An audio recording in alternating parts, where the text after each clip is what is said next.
नमस्कार सर, बहुत बहुत स्वागत है आपका। नमस्कार अंजू जी, बड़ी कृपा की आपने संवाद का अवसर दिया। जय हिंद, वंदे मातरम। जय हिंद, वंदे मातरम। सर, एक दिन पहले आईबी ये अलर्ट जारी करता है कि लश्कर तैयबा के आतंकवादी कुछ धार्मिक स्थलों को टारगेट कर सकते हैं और अगले ही दिन दिल्ली पुलिस की स्पेशल सेल के हत्थे चढ़ जाते हैं 8 आतंकवादी पश्चिम बंगाल से और तमिलनाडु से, जिनके पास फेक आई कार्ड है सारे।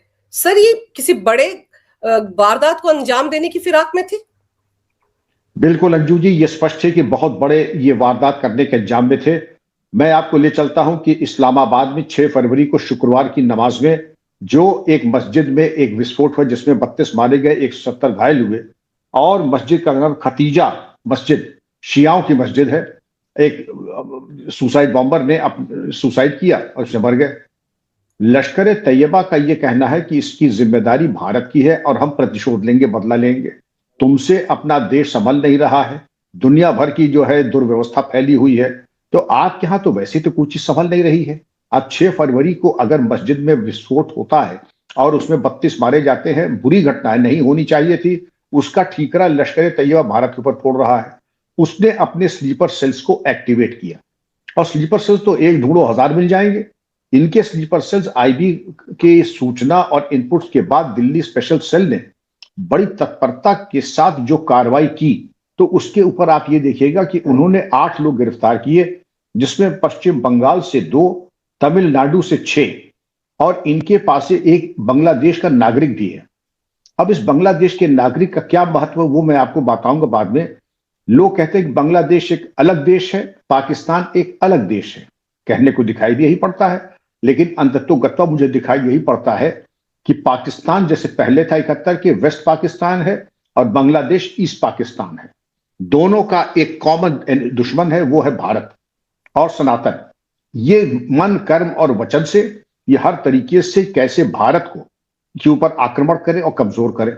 अब इसके ऊपर अगर हम चर्चा करें, ये कौड़ी के 2 कौड़ी, अगर आपने इनकी फोटो वगैरह भी आई थी, ये बिल्कुल जैसे छिपकली मार का एक एक हड्डी के बेपेंदी के लोटे जैसे होते हैं। ये तो इनकी कदकाठी है। और इनका जो है, अगर हम बताएं इनसे बरामदगी क्या है, 12 मोबाइल फोन, 16 सिम कार्ड, ये टच में थे आईएसआई के और बांग्लादेशी के चरमपंथी गतिविधियों के, जो उनके संगठन हैं। जैसे हुजी है, हुजी का नाम आपने पहले भी सुना होगा, कई बम विस्फोटों में भारत के और चरमपंथी घटनाओं में हुजी कहां था। और बांग्लादेश की चरमपंथी ये बहुत बड़ी, जैसे जैश ए मोहम्मद और लश्कर तैयबा पाकिस्तान की है, हुजी बांग्लादेश की है।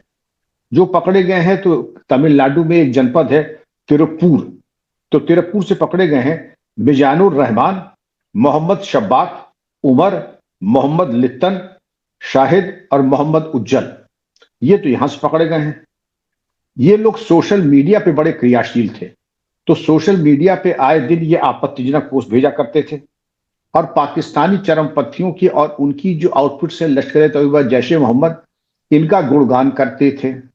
तो अंजू जी, मैं एक चीज तो मैं भी मन में शंका ये है कि इतने मोबाइल फोन, इतने सिम कार्ड और इतनी आपत्तिजनक चीजें आपके पास थी, और यही नहीं, नकली और फेक आधार कार्ड के बदौलत, कि एक तो फेक आधार कार्ड बनवाए और उसके आधार पर, इन आधार कार्ड की बुनियाद के ऊपर इनको एक गारमेंट मैन्युफैक्चरिंग फैक्ट्री में नौकरी भी मिल गई।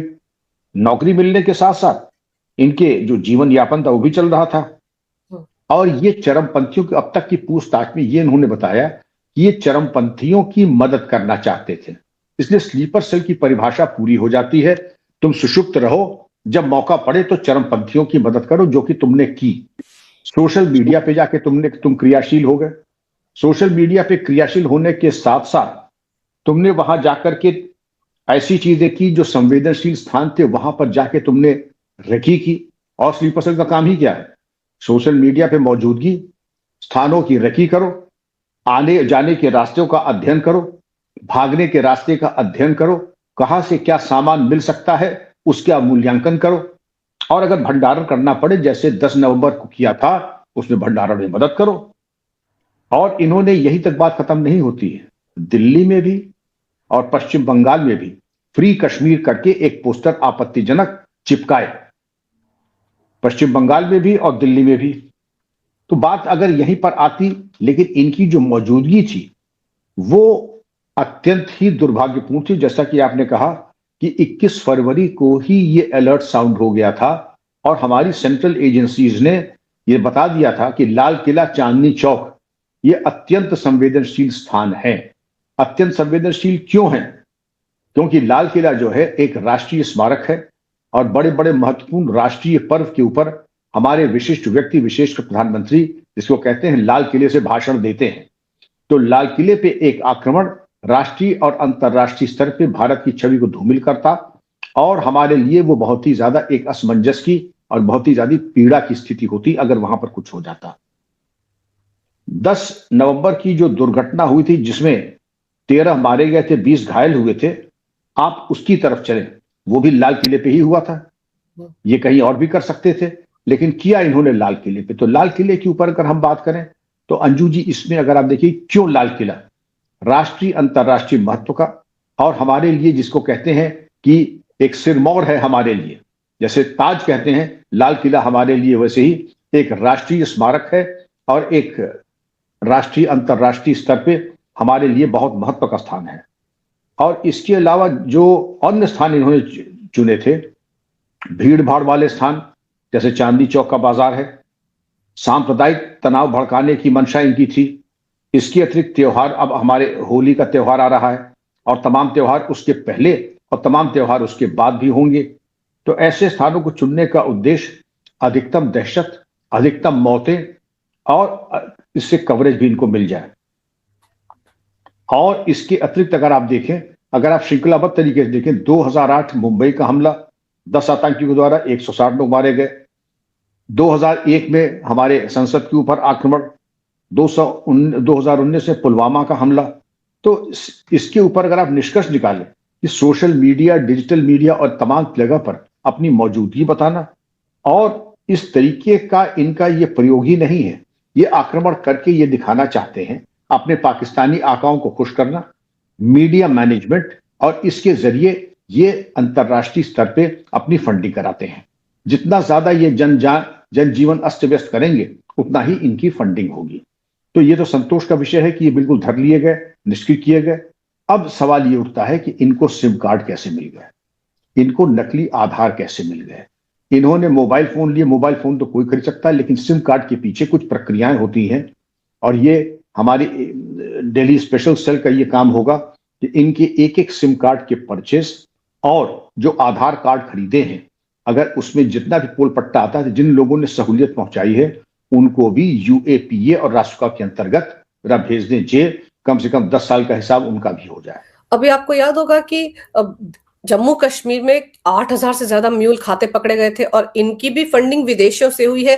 ऐसी जानकारी दिल्ली पुलिस को मिली है, कुछ सबूत भी मिले हैं कि इनको बाहर से पैसा आता था। तो वो जो डिजिटल ट्रांजैक्शन था सर, हवाला का, जिसका रैकेट का खुलासा जम्मू कश्मीर पुलिस ने किया था, आपको लगता है कि इनके तार वहां तक भी जुड़े हो सकते? ये देखिए, परोपकार या निस्वार्थ सेवा के लिए म्यूल अकाउंट थोड़े ही बने थे।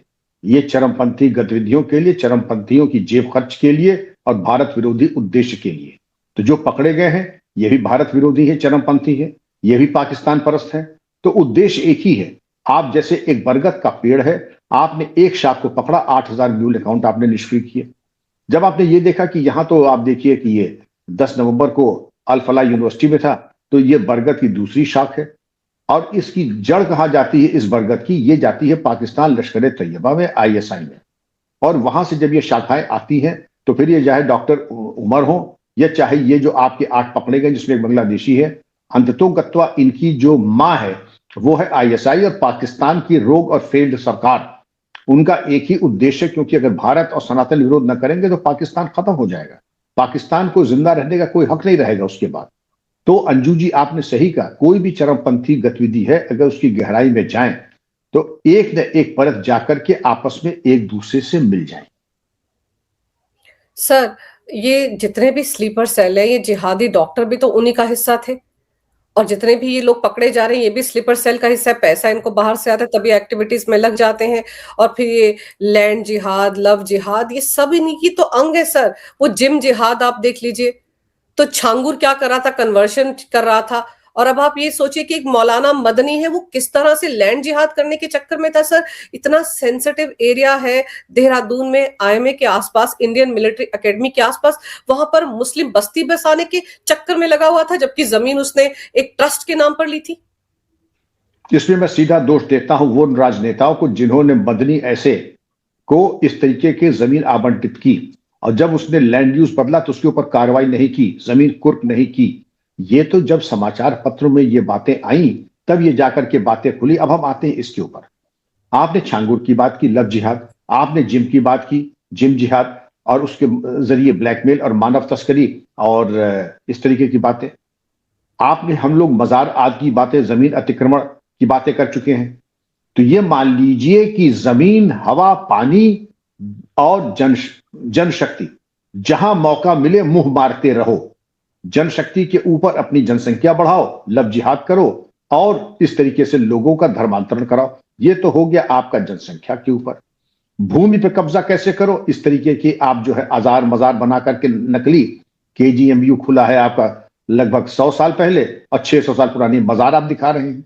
जमीन का अतिक्रमण, हवा का अतिक्रमण वो आप देख ही नहीं है। तो भला हो कि कोर्ट ने आदेश कर दिया कि इतने से इतने बजे तक के बीच में आप ध्वनि विस्तारक यंत्र एक सीमित संख्या में और सीमित आवाज में बनाएंगे, वरना हम आप जो बात कर रहे हैं शायद हम लोग बात नहीं कर पाते।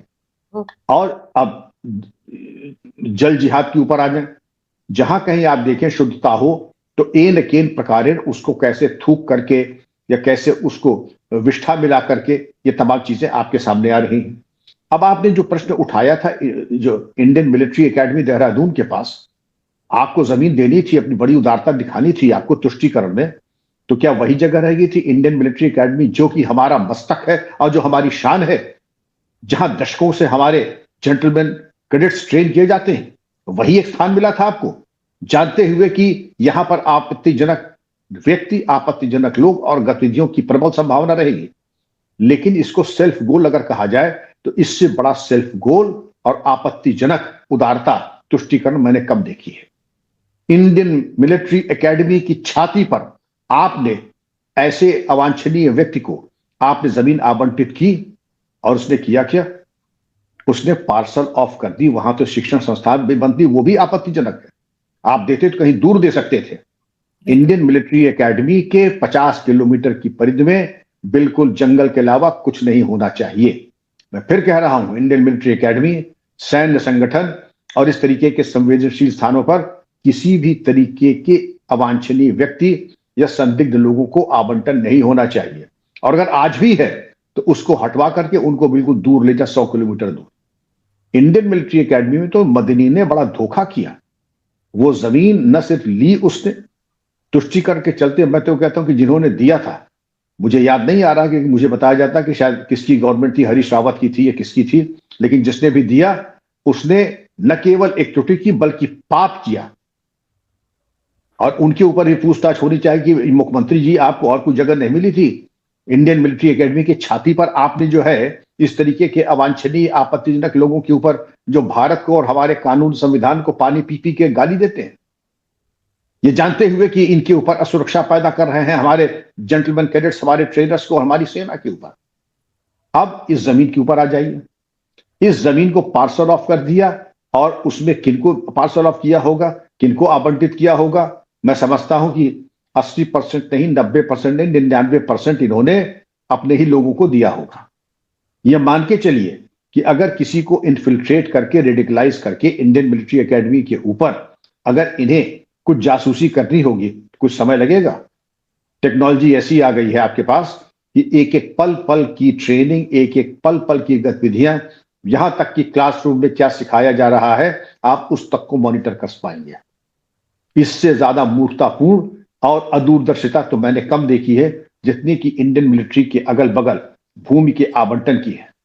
और मैं तो यह भी संस्तुति करूंगा आपके चैनल के माध्यम से, और मैं मांग करूंगा पीएमओ को और धामी जी को कि इसकी जांच की जाए, कितने लोगों को आवंटित किया, और उसके बारे में क्या यूएपीए या रासुका के अंतर्गत कार्रवाई आपने अब तक क्यों नहीं की? और इंडियन मिलिट्री को, एकेडमी को असुरक्षित करने के बारे में आपने क्या कार्रवाई की है? जो दोषी हैं उनके विरुद्ध अपराध पंजीकृत करके अब उसमें चाहे कोई भी हो, उनके खिलाफ कठोर कार्रवाई की जाए। सर, आपको याद होगा कि जम्मू कश्मीर में सेना के एक कैंप पर हमला हुआ था और तभी पता चला था कि उसके आस-पास भी गैर कानूनी तरीके से रोहिंग्या को बसाया गया था। बसाया उन्होंने गया रैली की थी। तो आप सोचिए कि आईएमए के पास अगर ये बस्ती बन जाती, बस जाती, तो ये किस मकसद से बसाई जाती? मकसद तो इसका मतलब साफ है कि वहां पर रैकी की जाती, कब क्या हो रहा है उसको टारगेट करने के लिए। और क्या वजह हो सकती सर देहरादून में आईएमए के पास प्लॉट लेने की? मदनी को भी तो अंदर करके यूएपीए लगाकर पूछना चाहिए ना कि उसी जगह पर उसने प्लॉट क्यों खरीदा, वहीं पर चैरिटेबल ट्रस्ट क्यों बनाना चाह रहा था वो? बिल्कुल सही कहा आपने कहा रोहिंग्या वैसे तो आने जाने में दिक्कत है म्यांमार से, लेकिन ये पहुंच गया कश्मीर में, और कश्मीर में भी जो सबसे सर्वाधिक संवेदनशील स्थान है, हमारे सैन्य ठिकानों की पिछहत दीवारी के आसपास न केवल मुखबिरी की, बल्कि उनके द्वारा आपत्तिजनक गतिविधियां प्रकाश में आई, उनको लाके बसाया गया। रोहिंग्या म्यांमार से कोई पैराशूट से थोड़ी उतरे थे, उनको लाया गया, और जिस तरीके से उनको बसा करके हमारी सुरक्षा पर इन्होंने ग्रहण लगाया, वही ग्रहण हमारे इंडियन मिलिट्री एकेडमी देहरादून में मदनी एंड पार्टी ने किया है। इसमें तो जांच ही नहीं होनी चाहिए, मुकदमा लिख करके भेजिए जेल। अब उसमें चाहे चीफ मिनिस्टर रहे हो, तत्कालीन मिनिस्टर रहे हो, जो भी हो, ये किसी की बपौती नहीं है कि हमारे सैन्य ठिकानों को आप असुरक्षित कर दें और जासूसी के अवसर प्रदान करें। सर, उत्तराखंड के तो कितने जो जंगल है वहां पर कितनी सारी मज़ारें अचानक से आ गई थी जो चाइना के साथ लगता बॉर्डर है, उनको भी तो हटाया गया है। लेकिन आप सोचिए वहां पर जो साधु के भेष में घूमते उनमें से कितने सारे कालनेमी हैं, कितने सारे पकड़े गए ऑपरेशन कालनेमी के दौरान, जो कि थे मुस्लिम समुदाय के, लेकिन भगवा पहनकर पैसा कमा रहे थे, भीख मांग रहे थे। ये बड़ा संतोष का विषय है अंजू जी कि हमारे यहाँ जागरूकता आ गई है। मुझे मालूम पड़ा है कि हमारे स्वयं सेवकों ने, कार्यकर्ताओं ने और पुलिस ने भी जाके कई साधुओं को जंगल में जब खाना बना रहे थे तो उनको घेरा, क्या बना रहे हो? तो मालूम पड़ा कि मटन करी बना रहे हैं, मालूम पड़ा एग करी बना रहे हैं, गेरुआ पहने हैं। अच्छा भाई, मटन करी खा रहे कोई बुराई नहीं है, एग करी खा रहे कोई बात नहीं। अच्छा ये बता दो तुम कौन जाता? अरे साहब हम तो साधु हैं, बैरागी हैं, गोसाई हैं। उनका अच्छा हमें दो मंत्र बता दो जो तुम्हें मालूम। मंत्र एक नहीं मालूम, पूजा पद्धति एक नहीं मालूम, देवी देवताओं का एक का नाम मालूम नहीं। तो इनकी भी एक दफा मर्दमशुमारी एक बार हो जानी चाहिए। तीन काम हम कर लें, ये जितने भी साधु बैरागी घूम रहे हैं इनका एक बार इनकी इसी तरीके से कड़ाई से पूछताछ हो जाए, और जो रोहिंग्या और बांग्लादेशी इनको मार के चार जूते कर दे बाहर। दूसरी चीज, जहां आजार मजार बन गई है नाजायज, जहां होने का कोई औचित्य नहीं, चाइना बॉर्डर पे, संवेदन स्थली पे, उन पे बुलडोजर चल जाने चाहिए। और आईएमए के पास तो बिल्कुल ही नहीं होना चाहिए, इस पे प्रभावी कार्रवाई हो जाए। इतनी कृपा तो कम से कम जो पिछले किए गए पाप हैं उनका यही एक प्रायश्चित है अंजू जी। सर, लोगों को भी तो जागरूक रहने की जरूरत है ना। ये गांव देहात में घुस घुस के जब भीख मांगते हैं तो जरूरी है कि वहां के लोग भी पहले इनसे पूछें कि तुम हो कौन, पहले तहकीकात तो करें, दान देने से पहले 10 बार सोचे तो सही। बिल्कुल सही। अब ये हो रहा है, आप अगर यूट्यूब पे जाएं, कुछ लोग ये कर रहे हैं, और जब ये ऐसा भागते हैं, पहले लंगड़े बन करके आए, जब लंगड़े बन करके आए, जब लोगों ने यही पूछताछ की और जब ये समझे घिर गया तो अपना टाट कमंडल फेंक के ऐसा भागा सरपट कि शायद अगर कहीं रेस वेस में होता तो जीत जाता। तो इनकी नाटक आपने सही कहा, ये कालनेमी है। इनकी तो खातिर तवाज़ो होनी चाहिए, भेजना चाहिए इनको जेल, या इनको जहां से आए हैं म्यांमार से या बांग्लादेश वहां भेजना चाहिए, यहां रहने का कोई औचित्य नहीं है। सर, पश्चिम बंगाल से ये जो 8 पकड़े गए, इनमें से 2 पश्चिम बंगाल से पकड़े गए, एक बांग्लादेशी नागरिक है। और पश्चिम बंगाल में तो अगले महीने तक चुनाव होने वाले, विधानसभा चुनाव, और वहां पर जिस तरह से डेमोग्राफिक बदलाव हुआ है, वहां पर वो बाबरी मस्जिद भी बना रहा है एक मुर्शिदाबाद में। तो सर, आपको लगता है कि सब कुछ उससे पहले कुछ बड़ा काम करना चाह रहे थे, बड़ी वारदात हो सकता है पश्चिम बंगाल में करने की फिराक में हो? क्यों नहीं, पोलराइजेशन करके ये तो अपना लाभ स्वार्थ सिद्धि करना चाहते थे। और आपको मालूम ही होगा, ममता दीदी ने नवनिर्वाचित बांग्लादेश के जो राष्ट्रपति हैं उनको भाई कह के संबोधित किया। यह भी एक बड़ी अजूबा बात है कि एक प्रदेश की मुख्यमंत्री एक दूसरे देश के हेड ऑफ स्टेट को मुबारकबाद दी। ये काम तो विदेश मंत्रालय, विदेश मंत्री और प्रधानमंत्री का है। मुख्यमंत्री ने देखा तुष्टीकरण का और एक और मुस्लिम कार्ड खेलने का ये अच्छा अवसर है, तो उन्होंने वो कार्ड खेल दिया। भले ही मूर्खतापूर्ण हो, अदूरदर्शिता का हो, औचित्य विहीन हो, लेकिन उन्होंने मुस्लिम तुष्टीकरण का कार्ड फेंक दिया। बिल्कुल सर, कि कोई भी मौका ममता बनर्जी गंवाना नहीं चाह रही हैं, क्योंकि एक तो उनको पता चल चुका है कि सत्ता हाथ से जाने वाली है, दूसरा वो आजकल कोर्ट कचहरी में उलझी हुई हैं, तो ऐसे में वो इसी तरह की हरकतें करेंगी ताकि किसी ना किसी तरह की सत्ता बच जाए। लेकिन अभी सर ये जो 8 लोग पकड़े गए हैं, अभी तो इनसे पूछताछ होगी तो और बड़े खुलासे होंगे। ये सिर्फ 8 तो हो नहीं सकते, इनके तो पता नहीं कितने सारे स्लीपर सेल यहाँ-वहाँ एक्टिव होंगे, उन तक भी पहुँचना पड़ेगा दिल्ली पुलिस की क्राइम ब्रांच को। बिल्कुल पहुंचना पड़ेगा। ये 8 तो सिर्फ आपके सामने एक नमूना है। नमूने के नीचे जब आप पूछिएगा, एक बताएगा 4, 4 बताएंगे 16, 16 बताएंगे 144। फिर देखिएगा, ये 0.5 फ्रंट का एक छोटा सा नमूना है। 0.5 फ्रंट का छोटा नमूना है। आप जो जितना उधेड़िएगा उतनी आप तय में जाइएगा। और एक कड़ा संदेश अब देश को देने की जरूरत है कि 0.5 फ्रंट जैसे बाकी एक फ्रंट को नेस्तनाबूद कर दिया, तुम्हें भी खोद के गाड़ देंगे, तुम्हें कोई पुरसाए हाल मिलेगा नहीं, तुम्हारी कोई कब्र खोदने भी नहीं आएगा। लाश लावारिस जैसे निस्तारण होता है, लावारिस की तरीके से तुम्हारा निस्तारण होगा। एक कड़ा संदेश चला जाए, ये नहीं कि साहब भाईचारे के चलते हुए इनके प्रति एक उदार दृष्टिकोण दे सकता है, वो जमाने चले गए। अब उदार दृष्टिकोण न सरकार दिखाएगी, न देश दिखाएगा, न सामान्य जनता दिखाएगी।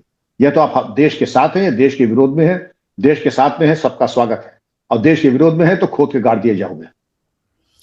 सर बिल्कुल यही सब करना पड़ेगा, क्योंकि आप ये सोचिए, एक बांग्लादेशी आता है गैर कानूनी तरीके से पश्चिम बंगाल से, फिर वो तमिलनाडु पहुंच जाता है, वहां जाकर वो फर्जी आधार कार्ड पर नौकरी कर रहा है। तो सर ऐसे पता नहीं कितने होंगे, और वो लोग जो इनको वहां से वहां पहुंचाते हैं सर, आते इनको आधार कार्ड देते हैं, वोटर आई कार्ड थमा देते हैं, फिर इनको बताते हैं कि फलानी ट्रेन में बैठकर तुम फलानी जगह जाओ, वहां पर तुमको नौकरी मिल जाएगी। कोई ना कोई नेटवर्क तो काम कर रहा है ना इनकी आड़ में।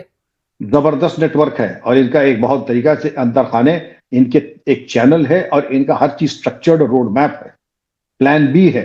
इनका तो बहुत तरीका है कि एक आदमी बांग्लादेश से आता है, बेस कैंप पे जाएगा, वहां भाषा सीखेगा, उसको बेसिक टूल किट दिया जाएगा, उस टूल किट के चलते उसको भेजा जाएगा कि तुम अब जाओ, यहां से तुम बिहार, बिहार से तुम जाओ उत्तर प्रदेश, उत्तर प्रदेश से तुम जाओ पंजाब या लुधियाना या कश्मीर। ये पूरा रोड मैप सेट है, कहां से कौन क्या गाइड करेगा, कौन सा पैसा दिया जाएगा, और उस तरीके से ये एक तरीके का नेटवर्क है। ये सर ये नेटवर्क है, राष्ट्रीय सुरक्षा के लिए कितना खतरनाक है। वोट बैंक की राजनीति हो रही है, और उसको करते वक्त कई राजनीतिक पार्टियां ये नहीं सोच रही कि अपने देश को कितना खतरे में डाल रही हैं। लेकिन चलिए, अभी जो 8 लोग पकड़े गए हैं, बहुत सारे राज उगलेंगे, और ऐसे भी लोग बेनकाब होंगे जो इनकी मदद करते आए हैं, इनको पहुंचाते हैं यहाँ से वहां, बताते हैं कैसे रहना है। वो जो नेटवर्क है वो बिना राजनीतिक क्षय के तो हो नहीं सकता, तो ऐसे हो नहीं बहुत सारे सकता। राजनेताओं के नाम भी सर बेनकाब होंगे। बिल्कुल बिल्कुल, अब तो सही कहा है, निश्चित बेनकाब होंगे। और ये समझते हैं, जे साई दीपक ने कहा कि राजनीतिक जल दो चार हैं, वो ये समझते हैं कि देश अगर डूबेगा तो 25 साल बाद डूबेगा। हमारी तो इनिंग्स खेल लेंगे, हम तो अरबपति हो ही जाएंगे, हम अपने अरबों खरबों लेके चले जाएंगे यूएसए या स्विट्जरलैंड, बाकी देश जाए भाड़ में। उन्होंने साफ संकेत किया कि जो परिवारवादी पार्टीज है उनकी यही छोटी सोच है, 25 साल वाली। देश के विकास से, देश की जनता से उनका कोई सरोकार और लेना देना नहीं है। लानत है ऐसे परिवारों पे, ऐसी राजनीति पर, और ऐसी घटिया राजनीति पर। बिल्कुल सर, अब देखते हैं कि पूछताछ के दौरान ये क्या कुछ और राज उगलते हैं पुलिस के सामने। आपने सर समय निकाला, बहुत ही विस्तार से इस विषय पर बहुत अहम जानकारी मेरे दर्शकों को दी। आपका बहुत बहुत धन्यवाद। नमस्कार, भारत माता की जय, वंदे मातरम, जय हिंद। बड़ी कृपा अंजू जी, जय हिंद, वंदे मातरम।